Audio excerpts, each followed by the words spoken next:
Hello guys, আজকে আমি চলে এসেছি কল্যাণীতে। আজকে তোমাদের কল্যাণীর সব থেকে বড় থিম দেখাবো, সব থেকে দুর্গাপুজোর প্যান্ডেল, যেটা তোমরা অনেকেই সবাইকার চেনা জানা। আজকে সবাই দেখাবো, চলো।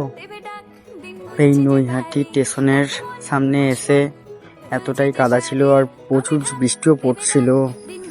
আমরা তবে তাড়াতাড়ি করে হেঁটে হেঁটে চলে গেলাম যেখানে টোটো ধরে সেখানেও লাইন দিতে হলো। আজকে টোটো গাড়ি খুব কমই ছিল, তার জন্য। তারপর আমরা বাসে চেপে পড়লাম। তারপরে আস্তে আস্তে আস্তে আস্তে আস্তে যেতে থাকলাম। এটা হচ্ছে আমার সাথে দাদা, যে দাদাটা আমার সাথে এসছে কল্যাণীতে, বললো আমিও কিছু রিভিউ নেব, তাই এলো আমার সাথে। এবার আমরা সব ফাইনালি পৌঁছে গেলাম সব থেকে বড় দুর্গা মণ্ডপ, সব থেকে সেরা প্যান্ডেল, ফেমাস প্যান্ডেল, সব থেকে ITI মোড়। সো টাটা, বাই বাই, আবার দেখা হচ্ছে নেক্সট ব্লগে।